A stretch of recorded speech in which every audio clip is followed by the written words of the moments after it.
no confidence that they're going to hold China accountable. We don't have to look any further than their first 100 days in office to see that they're more in appeasement mode than they are in attack mode. We need to get to the bottom of it. It doesn't take 90 days to do it. What it does is it takes a tough administration at 1600 Pennsylvania Avenue.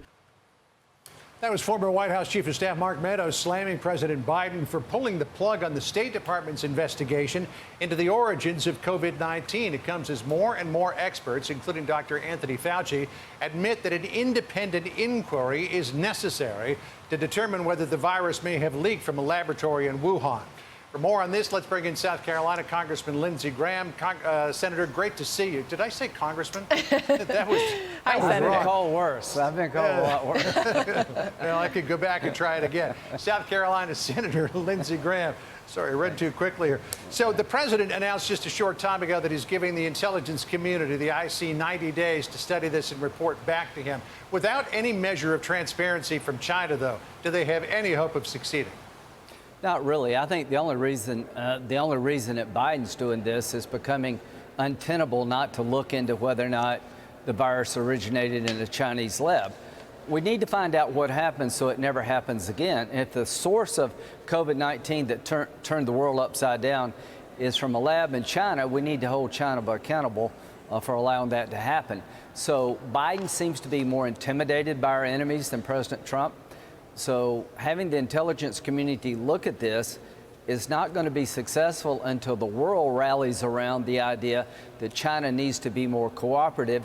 And the only way the world will rally around the idea of pushing back against China is for the United States to lead. So I'm looking for President Biden to issue a challenge to the world to come together and insist that we have an open and transparent investigation in China. Senator, top of the hour, I was speaking to Mark Meadows, who was obviously chief of staff to President Trump when the investigation was launched that we are now learning was brought to an end under the Biden administration. I aired for him the exchange with Senator John Kennedy and Dr. Fauci on the gain-of-function research and the trust that Dr. Fauci had that was not happening with the money that we gave them. You had an exchange with Dr. Fauci at that same hearing on the evidence of natural transmission. I want to get you to expand on this, but here's the exchange first. Have we found any animals that carry COVID-19 that could have been the source of the transmission to humans thus far? Thus far, not. At what point in time would it become more likely it came from the lab if we don't find an intermediate animal host? How much longer? I don't think we can give a time element on that. Okay, so now the Biden administration says 90 days. They've asked the intelligence community to respond, whether this came from human contact with an infected animal or from a laboratory incident. They even in this latest statement, Senator, I'm sure you've had a chance to read it, say the U.S. intelligence community's coalesced around two likely scenarios. So now the Biden administration is redoubling its efforts. They're saying, okay, 90 days, new investigation. But tell us what you were trying to get to the bottom of in that exchange there. You don't have to be Sherlock Holmes to figure this out. If the first cases of COVID-19 occurred in November with lab workers, doesn't that make it more likely than not that the source of the virus was in the lab, not a wet market? So I think it's becoming increasingly clear. We haven't found an animal yet that is a good host for the virus. If the first cases involve lab workers in Wuhan, it's most likely they got it in the lab. So how can the Congress help President Biden? We should put together a sanctions regime against China, put in place sanctions until they fully cooperate with the international community to find out the source of the virus. I don't think without sanctions, without international pressure, they're ever going to help. So you can look at this till you turn blue in the face. The only way China's going to respond is when the world makes them respond. So sanctions led by the United States, embraced by the world, I think would get us to where we need to go. And I intend to introduce those sanctions relatively soon.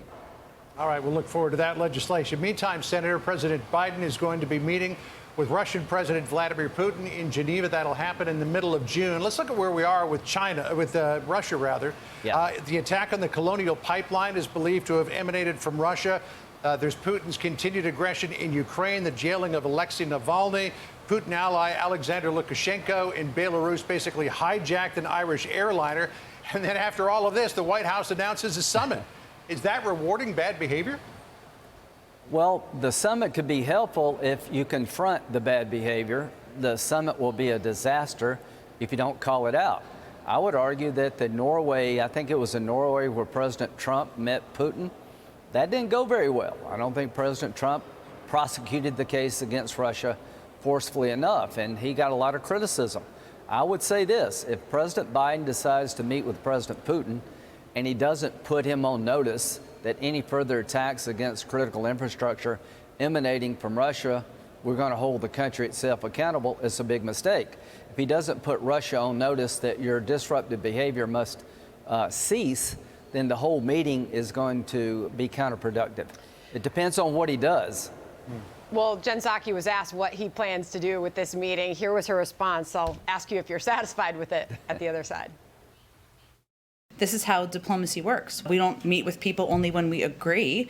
It's actually important to meet with leaders when we have a range of disagreements, as we do with Russian leaders. So we don't regard the meeting with the Russian president as a reward. We regard it as a vital part of defending America's interests.